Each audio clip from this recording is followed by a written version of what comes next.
All right, everyone. So, Alex, I'm going to start with you, and this question is for everyone. Who is your favorite Marvel female character? All right. So I swear before she got all this recent attention, she was my favorite just because of like where I started off in like the Marvel universe. But it's Wanda Maximoff. I think she's super cool. I first got into like loving her character around House of M. It's one of my favorite series, favorite volumes. But I love the pretty much how much she affected and like how she wasn't just one dimensional. Um, and also, like I said before we started talking about this, but I'm also a fan of Jessica Jones. I like her spunk. All right, Ryan, you're up. And I think I know your answer, but go ahead. Oh, we can't hear you. Your mic, you're muted. Not according to this, anyways. Can you hear me? Yep. Okay. Where was I? Oh, Jennifer Walters, the She-Hulk. So, if I have to provide a backstory to it, I suppose that, reading the Fantastic Four growing up, John Burns was or is amazing artist, and that, and then the Sensational She-Hulk was one of my favorites as a youngster. So, I still a big fan. But if I have to give honorable mentions, I certainly love Kitty Pryde, America Chavez, and Carol Danvers. All right, Rachel. So I'm an X-Men girl at heart. So Jean Grey is my favorite. I read probably like I read Spider-Man. That was when I first started reading comics. But then my dad got me the X-Men, the Chris Claremont run, and I just love the whole Phoenix storyline. Jean was just such a cool character. She just was she has all these feelings and she expresses them and she's so powerful, but at the same time she's just so very human, and I've loved her character since. Honorable mentions, if we're going to go with honorable mentions, I really enjoy I like Scarlet Witch a lot, Jessica Jones also, Carol Danvers and Kamala Khan, Storm from the X-Men, Aurora Monroe, really any of the X ladies, I will say that. It's harder for me to find a female character I wouldn't like, to be quite honest. So how about you, Mark? That's a tough question for me too. I was trying to think through in case you asked me. Probably Sue Storm or the Black Widow. Just because I like seeing the evolution of characters over time. I find that to be one of the most interesting things, seeing where they started when they were created and how they evolve over time. And they both have evolved significantly since their first appearances. Yeah, I would agree. Black Widow is definitely one of my favorites. I am bummed that the movie got pushed back yet again. So not till July for that one now. But definitely a great character. All right, so my other question had been, how do you feel about female characters created as counterpart to male characters? So such as She-Hulk or Jane Foster as Thor. And there's others, but those were the two that I could think of at the time. So Rachel, how about we start with you? Oh boy. So it's one of those things that I kind of accepted as something that's going to be done due to licensing and rights. The reason Spider-Woman was created and She-Hulk were created was basically so they would have them for the market, for television, that sort of thing. And I mean, at this point, it is kind of like there's so many Hulks out there and different types of Thors at this point. So it kind of is like, well, yeah, it's the time period they were created. It was more for probably cynical reasons than for anything. But usually, I think if a writer does take on a character that's a female distaff counterpart of a male character, if they treat the character well and give them their own personality and like let them be the protagonist, then I think it works really well. A good example of that is the She-Hulk John Byrne run, where you really have her distinct from the Hulk, and she really kind of shines on her own. And I think some writers have trouble with that when they're doing a female counterpart to a male counterpart superhero. So it takes a lot of skill and a lot of passion on the creator's end to make that character really work. Okay. Alex? Yeah, so I'm down for it, just simply because of like the more women representation. But I do say I enjoy it when they come up with new superheroes instead of just giving us another version of, you know, what's already out there. But I understand like that always can't happen. So I'm happy for what we get, but I want to see more. So you don't find it reductive a little bit, where I feel like they could do. I'm in agreement with you. I prefer that they have a completely new character versus getting someone that is already been created as the male part of it. But what do you think, Ryan? Well, I think there is a little bit of reductiveness. I think I agree primarily more with Rachel. It's one of those things where like you point out John Barron's run and She-Hulk is so much different than Hulk, and I'm okay with that because, well, at least those days. These days, not as much as I'd like, but that's another discussion altogether. And then in some, like, it just depends on how they handle it. So, for example, like Jane Foster as Thor, I'm okay with it because by that logic, Thor is a mantle. You know, we're not calling her Thor woman or anything like that. She is Thor, and you know, gender aside. But there, there are Batgirls and Spider Girls and things like that, and it would have been a little bit smarter to have put it a little bit more creativity behind it. That being said, it depends on the creative talent behind it. Sometimes it's awesome. Mark, would you like to weigh in? Yeah, it just all depends on the writing to me. If it's good writing and it's in service of a good story, then I don't mind it. And if it's bad writing, then, you know, what's the point? All right, well, then let's talk about, so as of April 2019, the breakdown of comic book fans by gender is 43% male and 24% female. So are you surprised by the percentage of females being so low? I would have expected a higher number personally, mainly because Marvel has been so popular, especially the movies in recent years. So I would have thought the numbers would have been higher. So what do you think? Are they doing enough to appeal to women? That was the other part. That was the other question I have. And what else could they do?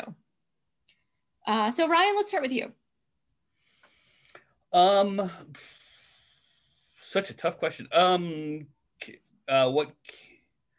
So I don't know. Like growing up, reading Marvel comics primarily here in the '80s and the early '90s, it definitely had the feel of like it was a boys' club. It did not see a lot of the women characters are essentially treated as two-dimensional. They wouldn't pass the Bechdel test. For those at home who do not know what that is, well, look it up. It's very fascinating. But anyways,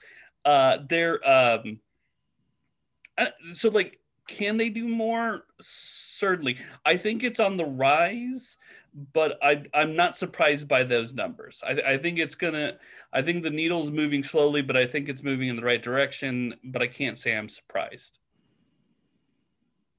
All right. And everyone else, you guys can jump in too. I mean, I don't want to, since it's just the five of us, I mean, you can jump in and comment on what Ryan just said, or you don't have to wait for me to call on you. I gang up on him. Yep. So any opinions, Alex or Rachel? Mark too. Okay, I guess I'll take a stab at it. I am curious. So I'm guessing so it's 43, 24%. Is the rest of the percent was just like other, not identified? Or yeah, I guess they didn't identify it. I didn't look at it too closely. Okay, I was just curious. There were mutants and aliens, underground civilizations. Yeah. So or they just can't do math, one of the two. I think part of that, those statistics would be kind of depending on who's going into the comic book stores, and if that's the only place they're getting those numbers from. A lot of people I see online. Oh, we lost you there, Rachel. Can't hear you. Sorry, it said there was feedback. So they identify as female male. A lot of them kind of just get comics online, or do Comixology. They don't necessarily go to the store, and I don't blame them because comics are really expensive today, and it's not really. If you like a title, then there may be a good reason to go. But so many things are now more available in different formats that it feels more comfortable just to do that. You can peruse what you like on Comixology and you can purchase it, or you can read comics online with like somehow getting those comics through a friend. Hoovla. Yeah. Or you can check them out from your local library, which I'd like to do. But I think that this would be, it's probably a lower number, probably just due to the sample size, I'm assuming. But also I think while the movies are popular, I don't think that translates to the comics as much with sales. Because if you look at the comic sales, they're not doing as great as the movies. But I do think that I think Marvel, like any other comic book company, does try, and you can see those efforts throughout time. I will say there's still a lot of that disparity. I've been to a few comic conventions and going to panels, there'll usually be like one female writer amongst the group of males. I think only recently at C2E2, the X-Men panel I went to actually had two female creators and one non-binary creator, and then the rest were male creators. So that was different. I don't think I've seen that usually before, unless it's a specific women of comics panel. So I think more could be done with just getting more creators on board, looking into different talents than the usual male writers. But again, I think there's ups and downs. I agree with all of you guys because it's a little bit, for me, it's a little bit of a mixture. I was surprised, just simply because of how big Marvel is. I mean, they've always been big, but like the reach and like pop culture they have now. And I know a lot of people, a lot of women who read comics. I'm curious about that survey, but but I do think that maybe there's still some hesitation about getting into comics and maybe the fan base around it, just because of sometimes how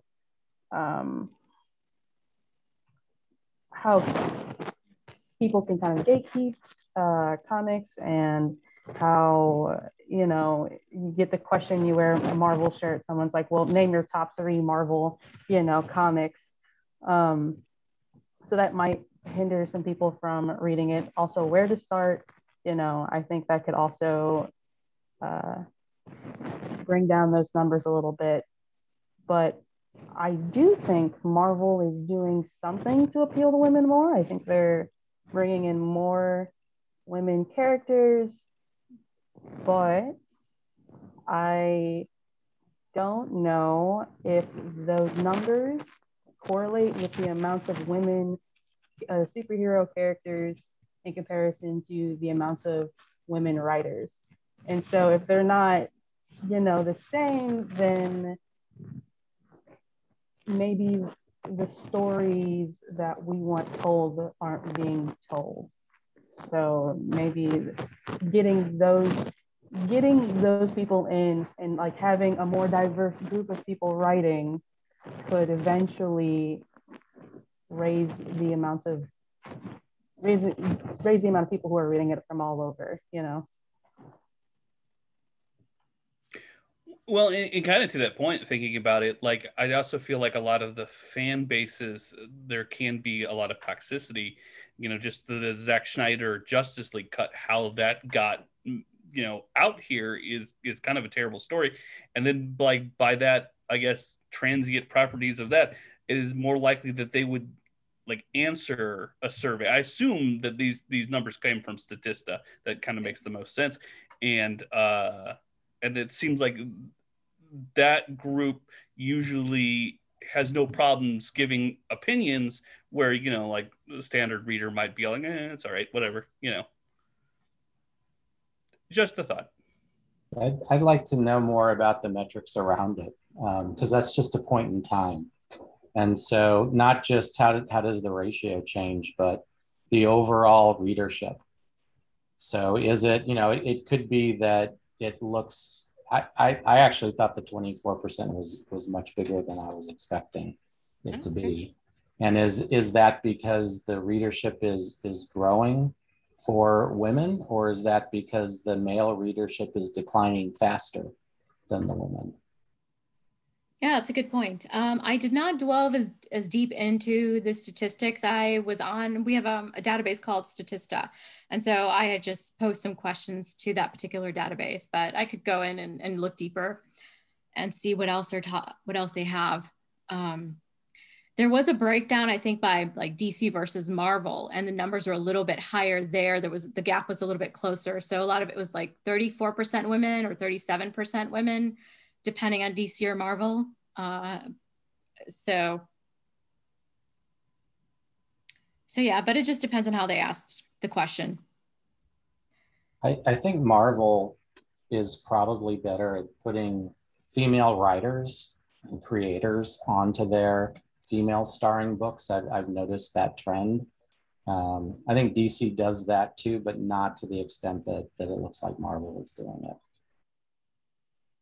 Okay, yeah, that goes into my next question. So who are your favorite female writers, and are there enough of them out there? I imagine it's not equal. It's not 50-50. Writers and artists both. Anybody feel free to answer.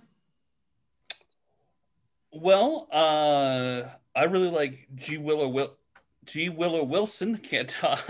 Kamala Khan is awesome. If you've not read No Normal, it's a fantastic book.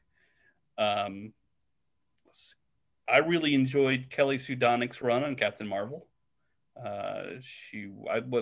Rachel, correct me if I'm wrong. Did she kick off with Higher, Faster, Stronger? Higher, Faster, Furthermore. Yep, that's a good one. Well, even for the podcast, we got to talk to Gabby Rivera, and she was a lot of fun to chat with. I know I'm thinking, because I was trying to think of just like the span of it all. And I mean, like there's like creators like Louise Simonson, who was writing X Factor in the 1980s. And like, that's super cool. Gail Simone, Women in Refrigerators was kind of her first big thing, like that article. And then she got more and more into comics, and she's very delightful. Kelly Sue DeConnick and G. Willow Wilson and Gabby Rivera, like Ryan mentioned. I'm really liking some of the talent that's coming to the X-Men comics right now. Teenie Howard, Leah Williams. There's artists include Nicola Scott, Stephanie Hans, Jen Bartel. Other writers are like Marjorie Liu, who's working on Monstress right now for Image, but did the X-23 comics for Marvel. Rainbow Rowell's doing a great job on Runaways, or at least I'm enjoying it. Easily. It's a fantastic new book, I'd say. Magdalene Bisaggio, she's not doing too much Marvel right now, but she did a Dazzler one-shot recently, and I really like that. She does the series Kim and Kim is probably the most well-known. And then there's also non-binary creators too, like Noelle Stevenson and Vita Ayala, who I really like as well. Yeah, I mean, to be quite honest, when I found out, I was like, oh, I like all of these, like, I was looking at Jessica Jones, and I was looking at like the Scarlet Witch, and I was like, well, are women involved? And I believe they are, but like I know that Jessica Jones was Brian Bendis. And I was like, oh, so I don't know many, but I do read. I found out that some of them were working with Marvel that I didn't even know about. So like Mariko Tamaki did X-23. but she also did Laura Dean Keeps Breaking Up With Me. N.K. Jemisin, I believe she did She-Hulk, and I was like, oh, that's pretty cool. But I'm still trying to find more, because I feel like I've been recommended some, and I was like, oh yeah, these are cool, but I don't feel like I've gotten around to a lot of them, even though I have read, was it Erica Henderson, and there's a couple of others, but like I feel like I haven't been reading as many as I could. So the name that I didn't hear, and I don't know if she's done any work for Marvel, is Marguerite Bennett. She does Animosity for Aftershock. She's done a lot of really good stuff for DC. She actually wrote one of the series that I really liked, and it's another Marvel character I really love. Angela, Asgard's Assassin. She co-wrote that, and then she did the Angela Queen, or Witch Hunter 1602 or whatever, and then Angela Queen of Hell, which was a really good little series of books, and then A-Force as well. Yeah, she's done a lot on that. It's always a different perspective with her. Whatever she's writing, you won't be able to guess where she's going with it. So do you see a difference in the stories written by men versus women? And what's different about them? And do you think they have a greater appeal for what, like, who do they appeal more to? Are they written for a certain audience?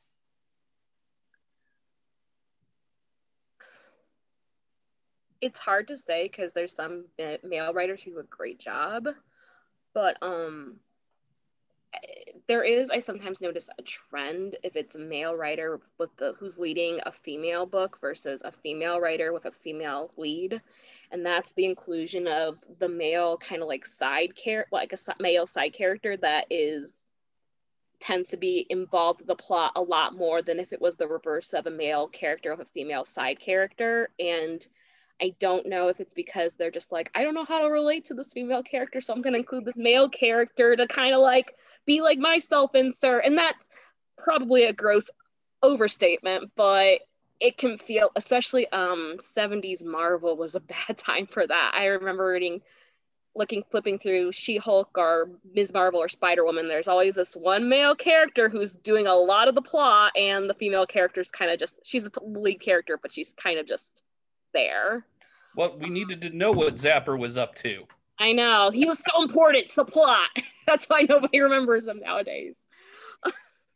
And I think you still sometimes see it. I know this is a different company, but DC with Wonder Woman, when Brian Azzarello was writing it, it had more male characters who were kind of side characters that were part of the plot. And a lot of more people were like, wow, I finally can relate to Wonder Woman. And it's like, really? Okay. But I mean, again, you're gonna have, I don't think the gender necessarily means they're gonna tell a better story with that if it's the same gender, but I think that it depends, I think, on the skill of the writer to be able to write and draw female characters well. And I mean, you can tell when it's kind of just not there. I don't know. I can kind of agree with that. Like, I feel like my palette is perhaps not as nuanced enough to discern the difference between that. I can, however, like say, you know, it all comes down to how well so there are writers for comics that I'm like, oh, he or she did an amazing job on this one book, but I hate their interpretation on this other. Mm-hmm. And I don't know if that comes down to just kind of the gender divide, or that just their grand view for a character that I quite liked just did not mash with my own, you know. And you know, I can provide a lot of different examples of that, but I feel like I feel like at the end of the day, it's just going to come down to the skill of the writer and where they are at that moment.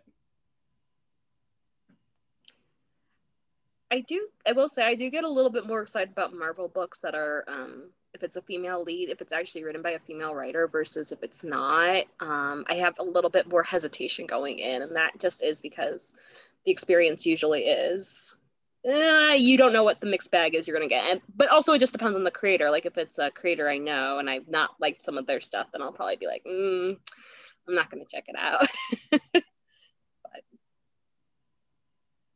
Yeah, I agree with there. I think I agree that it depends on the writer, but it also, I feel more comfortable checking it out if it's a female writer going ahead and she's writing it, because then I can be like, oh well, I have a level of expectation with like experience, and the story probably won't just be just because like it won't be surrounded just because she's a woman. She'll have different facets about her life. It just won't be like, and she's a woman and this is the whole plot, It's hysterical. And I appreciate it. Exactly. It's like, can we get something else, a little bit of plot? But yeah, I think it just depends. I've seen some well-written stories about women across the board from many different people. So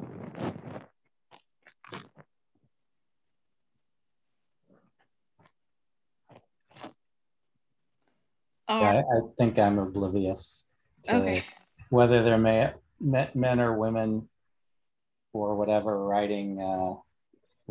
It's I either like the author or don't, or I like the artist or don't, and it's not unless it's a creator I know, that'll pull me to a book. But if I don't know the creators, that's not going to be something that's a factor, whether it's male or female or non-binary. It's just, if it looks like an interesting story, I'll read it, and if it's good, I'll keep reading it, and if it's not, I won't. And that could certainly be like easy, like thinking about it. I have the very same experience and kind of walked into it the same way, and that could just be because like the gender, like because I've have been male in that sense. But yeah, I've never gone once, like, yeah, Jim Lee's a male, so I'm gonna read this. It's just like I'm just like, is it good? That's all I care about. All right, so then my next question is there enough diversity in the storyline? So, and this is race, gender, sexual orientation. I feel like they're starting to move that way. For example, Kamala Khan, I think is a good movement. But what do you think? Are they starting to push some of the lines on that? I think it's fantastic. I think Kamala Khan's a fantastic example of it. I think if there is a downside to it, that how long it took them to get there. Again, I think the needle, I think it's moving where it should be going. I just think it's moving slower than I personally care for, slower than I think that they should be doing. Yeah, I completely agree. I think that I think they're trying, but like we were talking about beforehand, and when you have more diverse writers, you start to get more diverse stories. And so if you don't have,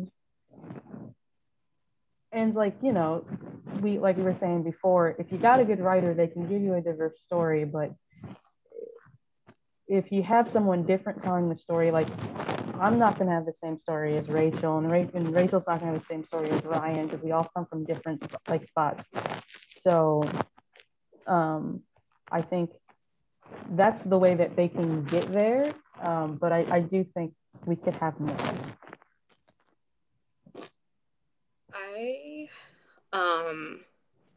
I wobbled on this because I will say they're doing better, but I think overall as a whole, comics tend to not like to change too much. They'll push the envelope from time to time, but there's still a lot of pushback. And sometimes when they announce something, it's like if it's something they're doing, something that's like diverse, they get a lot of, it garners controversy online, which I mean, I guess ultimately is what they want because they want the book to sell. And if they get enough people talking about it, it's better than no publicity. I'm just thinking of like anytime they do a revision of a character, or I'm trying to think of an example. It's not Marvel related, but with like the Birds of Prey movie when it came out, people were incensed kind of about how Harley was like she's not like that hot anymore. Like, you know, it's all different. It's pandering. And that tends to be sometimes the local minority, but it's very loud. And it garners controversy. People want to check it out. But I do think that I would love to see Marvel like really getting into hiring diverse creators, having that be more of an industry standard, and like making these well-written stories and not necessarily maybe doing these things just for the love of sales. I know that's what, at the end of the day, that's what they're trying to do. And the bad thing is if the series doesn't sell, even if they're like, oh, this is like the most diverse series in the world, if it gets canceled, they're not really going to bring it back. And unfortunately, it depends on sales. And if it's not a great selling character, it's gonna, I think it does feel like it's the fans' responsibilities to be invested in these characters when really it should be Marvel trying to really make us want to read these characters, which I think they do it for the most part. It's good to see these. I just want to see it continue and to grow, not to just kind of be like, well, we tried it and now no one's buying it, so we tried. Which can feel like that sometimes. I completely agree. I think Jagish and I were talking about this in the show recently, or maybe we were just chatting, but it's kind of like, you know, I can think of examples where a female-led comic where it's a masterpiece, and yet boom, Marvel brings down the axe immediately because, you know, it is about sales, it's not about art. And then they can turn around and pump out, you know, like 80 Deadpool books. I'm gonna offend any fans out there. I don't care for the guy, you know, but kids is gonna buy him because he shouts chimichanga and shoots somebody. And like there's not a lot of nuance in my opinion with that. But that's, you know, like, you know, when I started reading X-Men, when Wolverine was happening, he wasn't in the X-Men for storyline continuity. And then you flash forward to the early aughts, and he's in like 90 different titles. Now, that's an exaggeration, but he's literally in his own book, multiple X titles. He's in Avengers. And you know, like, when does he have time to go to the bathroom? Okay, so rant over. I feel like, and that comes down to, sales, you know, and appealing to a set fan who turns up, essentially. Well, I don't understand why they couldn't use those sales like Deadpool or Wolverine and actually put some of the diversity within those stories. If they're already selling, it's like just slowly push the needle over a little bit by introducing a certain storyline or even another maybe character with them. Well, they kind of do in the respectable, like, and again, I may not be the expert to talk about, but like Deadpool brought Negasonic Teenage Warhead to the forefront. And I mean, she was, again, Rachel, you're the bigger X-Men expert. Yeah, she was a one-off character and issue New X-Men, and kind of just because the name was so silly, they mentioned her from time to time, But since then, I feel like she's had an increased presence, or I'm more heightenedly aware that she is a thing and getting more attention. And she is a diverse character. Trying to think of another example, but I'm blanking.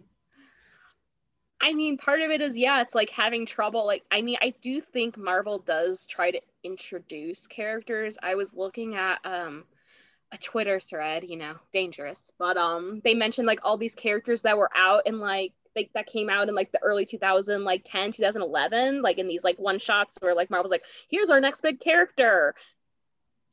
I'm like, I don't even remember. Like, I'm like, I barely remember these characters happening. They've never appeared since. So I do think they try to put them in these books with these other characters, but ultimately it just fizzles out. It's maybe somebody else's passion project, or they just get, I'm thinking like, there was that whole, I don't know if anyone follows that, the New Warriors series that was they planned on having that come out, where it was like, they had like characters called Snowflake, Safe Space, and like the reaction was just kind of not great.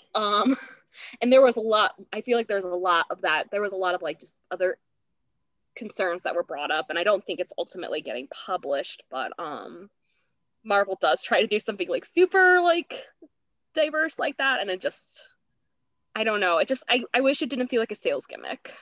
But at the same time, I think it's really hard to be like, oh yeah, we just want it to be organically entered, because it's almost like the creators don't really think about like, yeah, I'm gonna put this in the storyline naturally.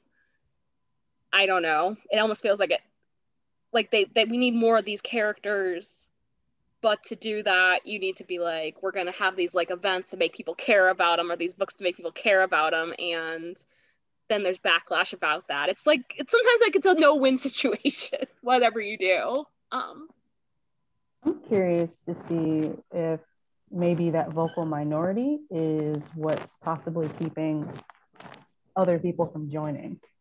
Maybe, from even reading. If they see, they get online and they see people, being like, we don't want her in our, in our comics, and we don't want to see this, then like, why would someone want to pick up, a volume?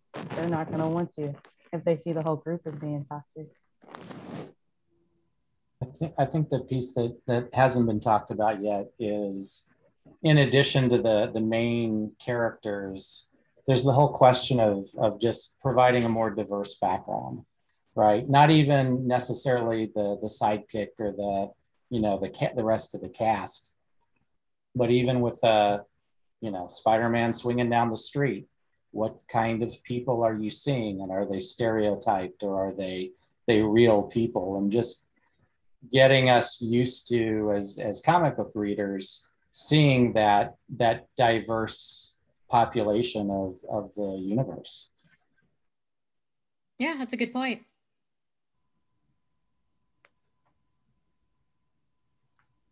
All right, so, well, I think I kind of touched on this. Does Marvel have a responsibility to present more current hot button issues such as gender equality or social justice?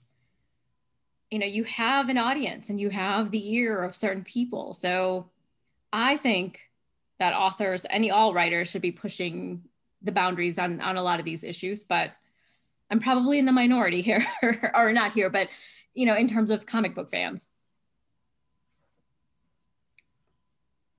I hope not. I do think they have a responsibility. Like once you hit like mainstream and your cross market appeal is as huge as something as Disney, then yeah, it needs to be expressive of everyone who comes to the table. And we're a world of all different types of backgrounds, and they have that responsibility to bring that to the table so that everyone can see themselves reflected in their content.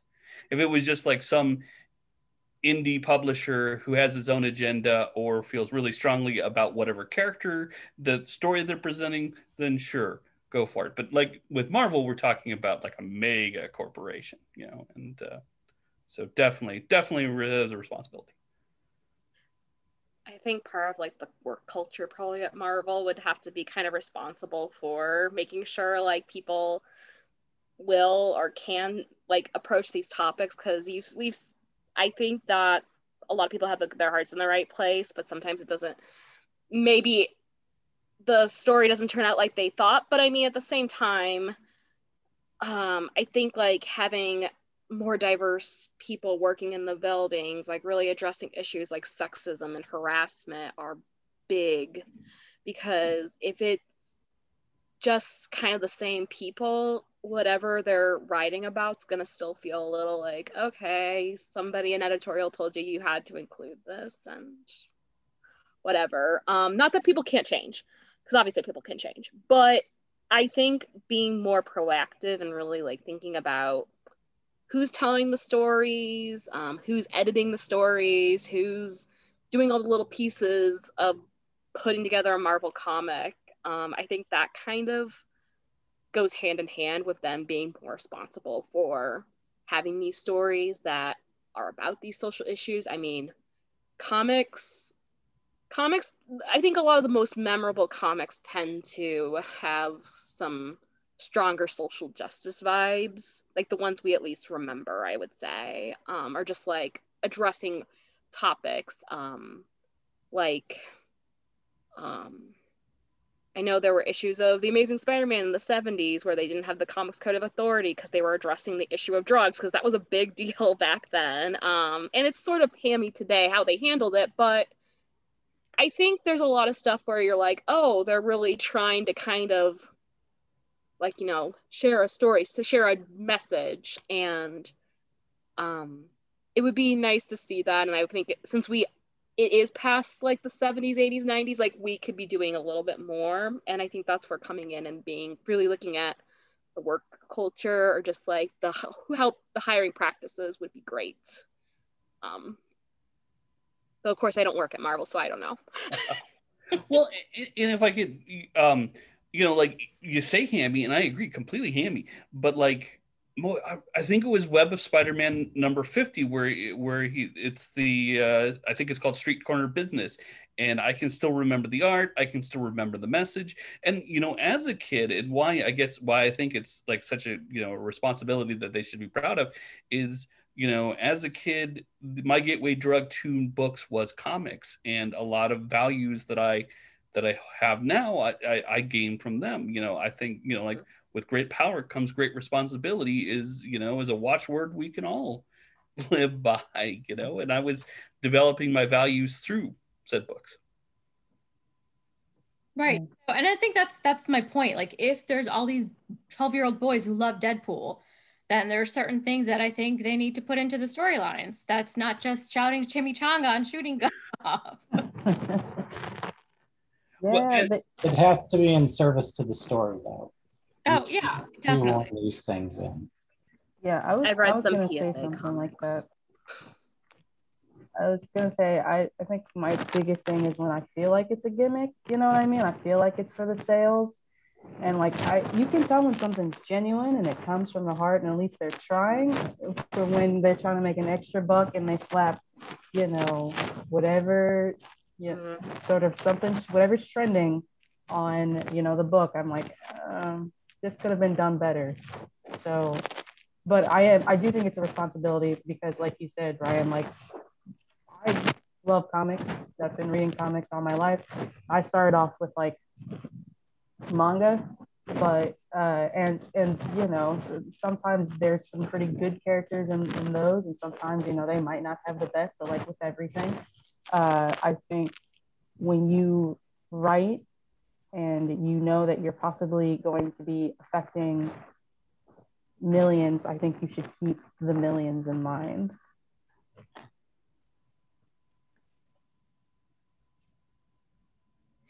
And even like some of, like, you know, like Wolverine, who is, you know, when I was reading, you know, he was self-described berserker killer, you know, there was like, even in that, I think the takeaway from Wolverine was like that it was kind of the redemption story, or the I have to be better, I have to learn kind of story, and that I fall down. So even those characters who are essentially not like the stand-up good guy, usually they did a pretty good job of like expelling a lesson, essentially, you know, or at least that was my takeaway when reading like the X-Men and some of those characters. Yeah. All right. So the last question I had is, so in book publishing, readers were the ones demanding stories with greater diversity. So the whole idea of own voices, that actually came from readers. And so then publishers listened because it was a demand coming from the readers. Now, I think do you see that with comic book fans making similar demands on Marvel? I think the people making demands are the ones who maybe are reading the books that aren't selling very well. And if they're the ones kind of saying, like, we want more diversity in all these titles, Marvel's just like, well, we have this title. There's only 22,000 people buying it. So sorry, gosh, shucks, out of luck. I mean, I think I've seen lots of people who are very passionate about introducing diversity, but I do think Marvel needs to, I think any comic company needs to listen a little bit better and let some titles, like, you know, give it time, or just see explore what their actual market is. A good example is Moon Girl and Devil Dinosaur Marvel's publishing. It doesn't sell well in single issues, but like the trade paperback sells very well at Scholastic book sales.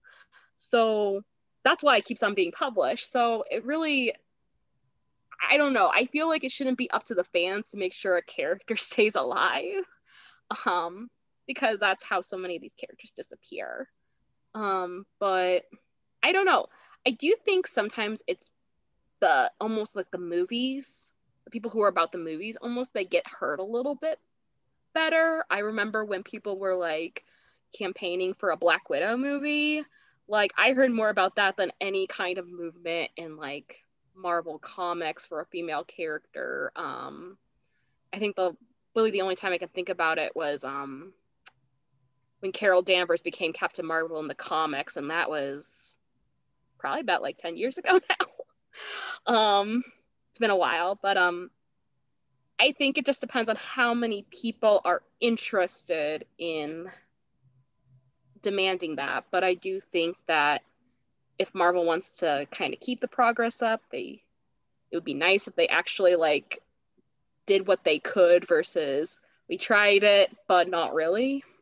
So, because I think a lot of people are very passionate. And I think there are plenty of people who'd be like, yeah, it'd be great to have these characters. They're not, unless they're a vocal part of the vocal minority that's like, no, we don't want any of these books. I think a lot of readers are like, yeah, it's fine. You like, please publish these books. No one's saying they need to be canceled. I think it's just, it's a sales issue, and that's not necessarily entirely on the hands of the customers on that one, I think. Well, I don't know. What if they made a movie with Kamala Khan's character? Like they did a whole Marvel superhero movie. I wonder if that would help push that out further and make her more popular. Well, she does have a TV show coming, and she's also going to be in one of the upcoming movies, isn't she? She's in Captain Marvel 2, if I recall right. I don't know. There's so many movies I think I read shows something these days that said that she would be. And it does. I feel like that's kind of a double-edged sword. Like being a person who grew up with comics, I have very mixed emotion about the movies because on one hand, I really love the Marvel films, but on the other hand, I outright despise what it does to the comic books. So like you get an Avenger movie that comes out, and then suddenly the companies are like, well, for these new people who showed up on the bus, let's make sure that it looks like that. And it's like, well, I was kind of enjoying where you were going beforehand, So it's kind of a double-edged sword for myself. I think it also has to do with how well they think the movie's going to do. Like right now, I'm like, I could see conceivably more of a Kamala Khan movie, but like, I mean, Wonder Woman was a big risk for Warner Brothers. I think Black Panther and Captain Marvel were risks for Marvel Studios, and they paid off successfully, but like they didn't know. I mean, like you think about hero movies beforehand that had like female leads, I think like Catwoman or Elektra, those did not do very well. And if the movie didn't do well, they're just like, well, it has to do with this, and this factor. At least that's maybe what it's seen as. So now that maybe they're more willing to take risks and they've seen success with stuff like WandaVision, and Captain Marvel and Black Panther, I'm hopeful that they'll try to do more, but there's always, I think a lot of it is the money. So. Well, I find that interesting you say that because I was thinking this is going into DC Batman, but Batman has gone through so many iterations and some really bad and some good, but they were willing to go through Batman over and over and over again. I mean, you had Michael Keaton, Val Kilmer, George Clooney, and then Christian Bale. And I remember comic book fans at one point, the movie came out and there was something about the Batman costume that they didn't like, or they had changed it too much. And so I don't know if that's I kind of think that'd be a little bit of a cop out on Marvel's part, like, because in some cases, they're willing to redo things over and over again. Well, I didn't say it was a good reason. I said that was the reason, though, they would point to. Yeah. I'm not like trying to like say like, oh yeah, they had a good point there. I'm like, they're just like, that's what they see, and they're like, oh yeah, better play it safe. to what they see as safe. And their producers, the people who are giving them money. Right. And I don't claim that I work for Marvel or understand or even look at statistics, but like, you know, coming from the background that I have and the people that I've talked to like then and now, I feel like probably who does a lot of talking to them is that kind of, you know, when you have IPs like this where everybody gets so heavily invested, it kind of goes hand in hand with toxicity, which is unfortunate. And I think on some level, they might be like, oh, we're really, you know, we saw the backlash from the 2016 Ghostbuster film, and we don't want to, you know, call that down. And there are moments in, I feel like past books that were amazing, but I feel like on some level kind of got curtailed because they were afraid they were pushing too far and then backed away from that line. And I think that's kind of a shame. And I think that's an ongoing problem that, you know, needs its own panel because it'll never be fixed. But I think you see that constantly. Like, you know, it's a huge problem, and I think they're perpetually kind of paralyzed by that at times.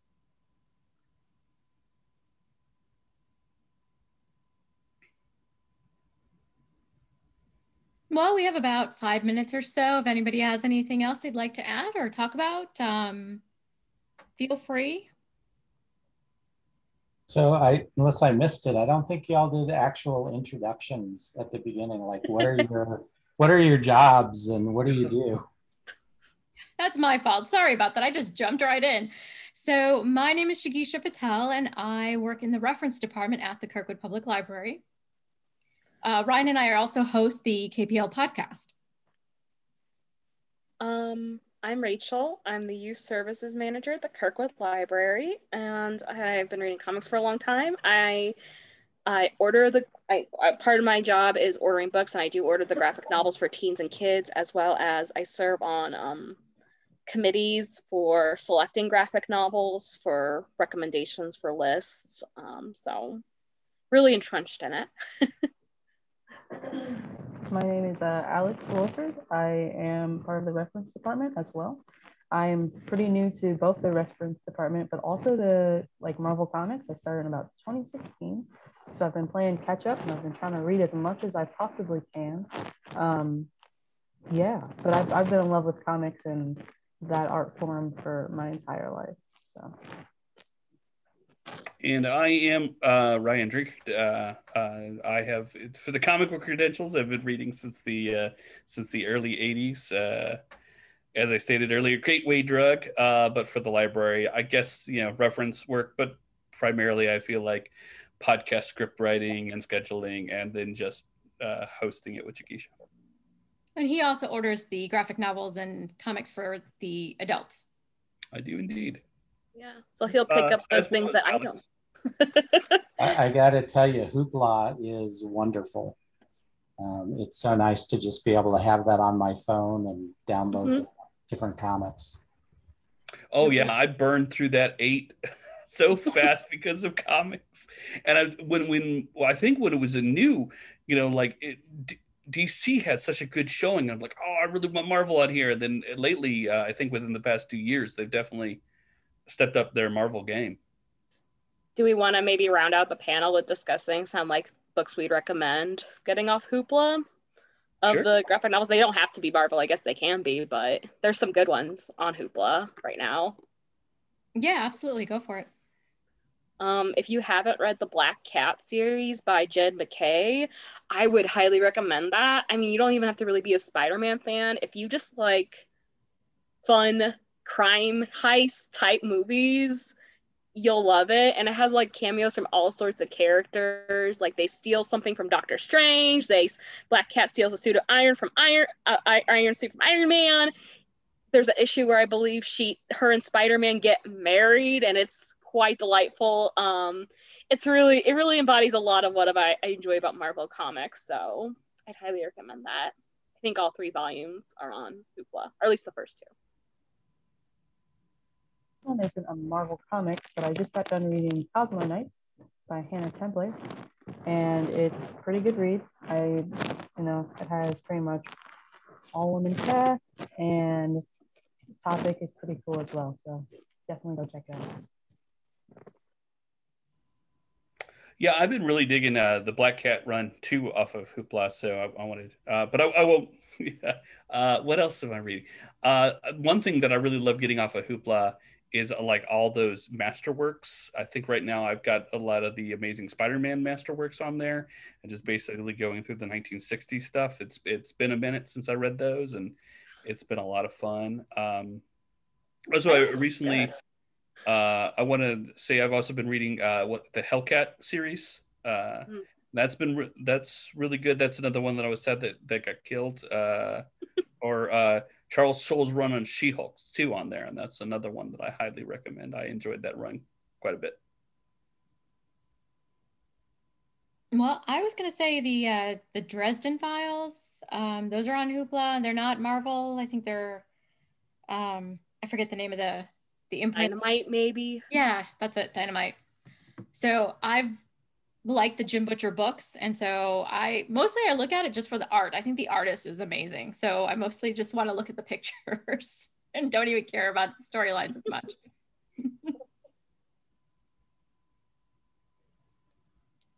So I was reading The Legend of Wonder Woman, which is a really fantastic book. I'm not normally a big Wonder Woman fan, although the early stuff, the Golden Age stuff, is pretty crazy to read. But this was a very original telling of her story, and very intriguing. I read that a while ago when it was coming out on digital, and it's a really good story. I agree. Yeah, that one I enjoyed so much I had to purchase it. Mm-hmm. So it's on my shelf. It's a good one. All right, well, our time is up. So thank you everyone so much for joining us today. And Mark, thank you so much for joining us and participating in our discussion. Thanks for doing this. Thanks, everybody. Thanks. Bye. Bye. Excelsior and all that. Enough said. Enough said. Yes.